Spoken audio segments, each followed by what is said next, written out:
pain in the backside of me interviewing. Look, this is. Are you filming?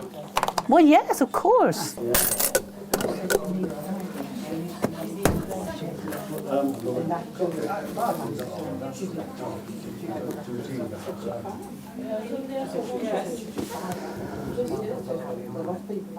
Trust Doug to be late today.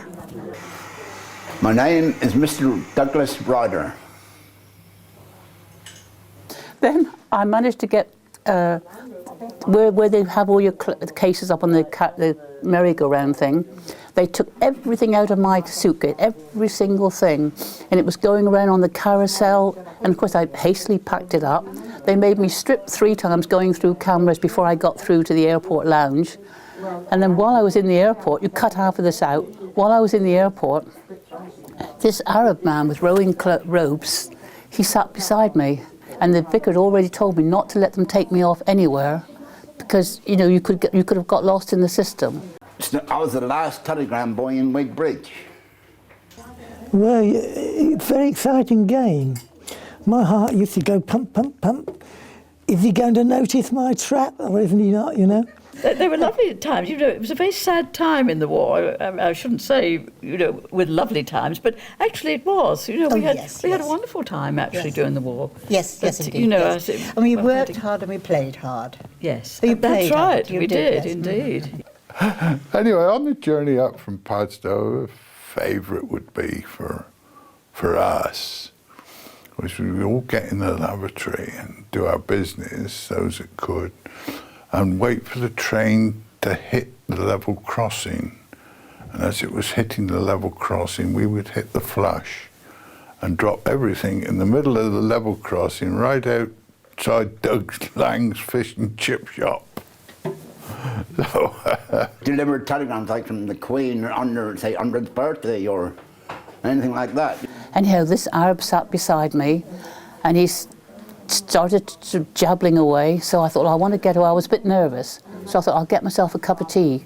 So when I got up to go get a cup of tea, he followed me.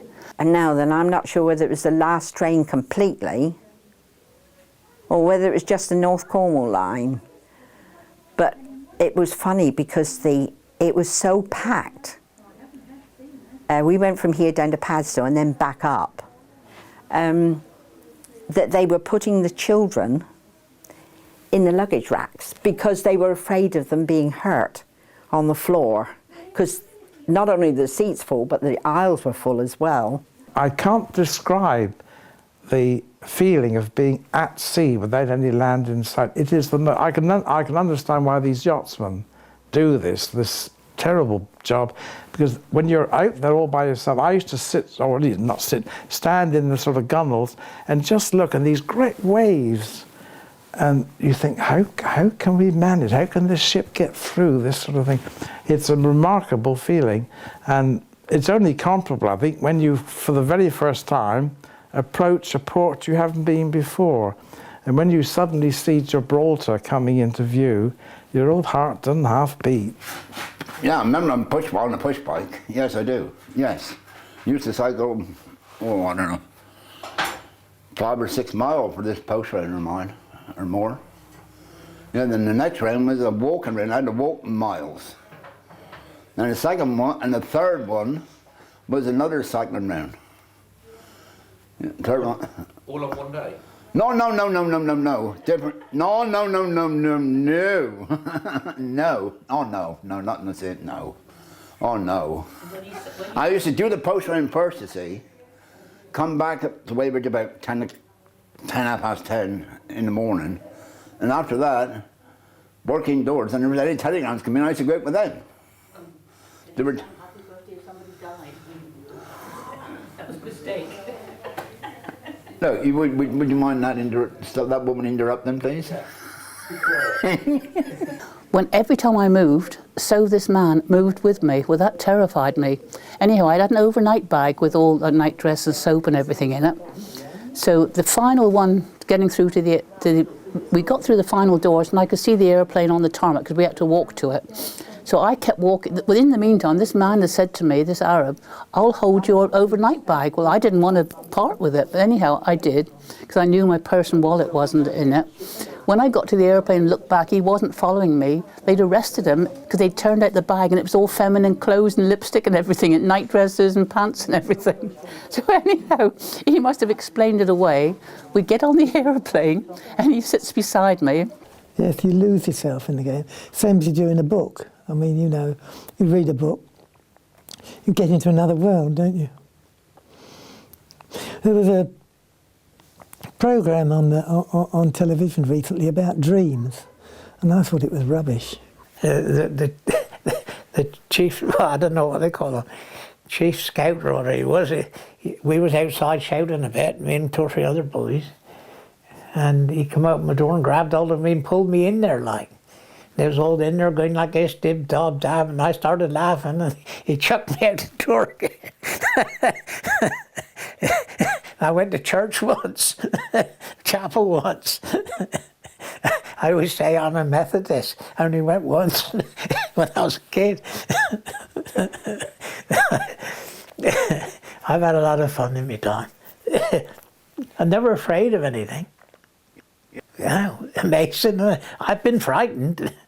Don't get me wrong. I mean, lying on the ground, I just come out through a wood and I could hear a mortar bomb coming. And I knew he was going to be close, and I'm down as low as I could.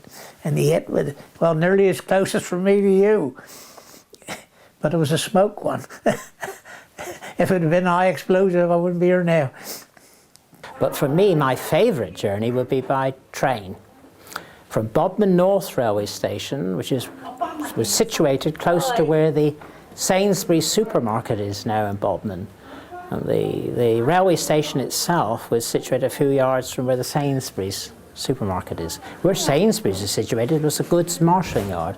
But I remember, for example, catching the 11:20, the 11:20 train from Bodmin North Railway Station of a morning, right through Wadebridge to Padstow. Lovely trip. We should pass through Dunmere Holt, which is just below the Barrow Arms at Dunmere. When it got to Jordan, the airplane touched down for 4 hours because it was a time distance. So he kept following. Every time I moved, he moved. In the end, I was in tears. Boscawen and then Nanstallen Holt on the right as you're going to Wadebridge. I didn't like it in the sidecar so much. I felt enclosed. I preferred it on the pillion night, really. I didn't do a lot of it, but I have been on his motorbike. And then Grogley Holt on your left is just before you got to Wadebridge. Oh, I have done that, yes I have.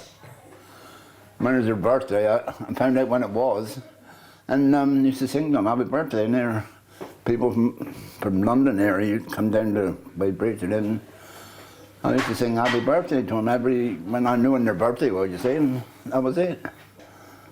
Yeah. He said, why are you knocking on my door? I said, is there something special today? Yes, that's my birthday. I said, well, happy birthday to you. He used to kiss all the women on the roads. And don't say that, Jean. Yeah, especially you. Especially you, Jean. That's right. That's right. Especially when he brings me behind the desk and I can't move. Please don't mention that. And then Wadebridge Station itself, and then straight on to Padstow. I spent more time down in the medical centre than I did on the bike, actually. If there was a ditch, I'd hit it. If there was a tree, it jumped out in front of me. You know, I was so unlucky. Of course, the railway station, as you know, is still there, just below the Metropole Hotel. So this woman came over, a French lady. So she said, are you in trouble? So I said, well, this man just followed me and followed me. So she gabbled away to him and she started to laugh. It's an old game, thousands of years old, and very clever. I don't know who made it up. I think the Arabs did, you know. Because the name of the castle, you call it a rook. It's an Arabic word, R-U-K, rook, which is Arabic for castle. And I used to play before Jesus was born, you know, 2,000 or 3,000 years ago. Great game. And we was in this bar having a drink, me and this guy, and I always used to set my back to the wall if I could, because I've been hit behind the head before. So, and we sitting at a little round table, and the guy I was with, this guy I'm telling you about, he had a lot. He had, well, had a drinking effect. Ouzo we was drinking. You've heard of that, I expect. Awful stuff. And a load of Greek soldiers in there and officers, you know. And Webster, he was called. He went over and he took a bloody fish off the officer's plate. And I'm sitting there, and all these bloody Greek soldiers come around like this towards us, you know. Just pulling out knives, they were. So I said, Webster, you stupid bastards. I said, you've got to follow tight to me. There was a window there. I picked up this table and I went right out through the window, holding the table in front of us, and we run for our lives. When I used to come home on leave, especially at Christmas, I'd get home about the 22nd of December, and there'd be plucked birds all the way up the stairs. They just couldn't store them all in the shop, but they had a very good business. I'd be crawling over these plucked turkeys as I went to bed each night. And then, oh, Cliff, there's a few turkeys still to pick, man. Some come down. I have to go out in the shed and pick turkeys, which I didn't really enjoy. She said, he's divorcing wife number 2 and he wants to know if he can live with you in England. So by the time I got back to Heathrow, I was absolutely worn out. But that was my experience with Iran. That was just one of my silly moments. 1937, the year I was born, the chap that I know, well, still, no one went now, he used to live at Pomora and I used to live at St. Breoch, and we entered the same baby show. He won the first prize, and he never forgets it now. He said, who won the first prize? Every bloody year I'd see him, he said, who won the first prize? And you never won a prize? Never had nothing. And you're... And my gran at the time, my father's mother, but she went berserk. Yeah, I don't know. Only once he's spoiled. I was too fat, and my mate was like a bloody rabbit. No, he was, honestly. He was like a rabbit. He was a skinny rabbit. But my gran called him a skinny rabbit. He fell out. Yeah, it's amazing, really. But now we're still friends, and I'm going to have to visit him next week. You lucky devil. Yeah, going to have to see him next week.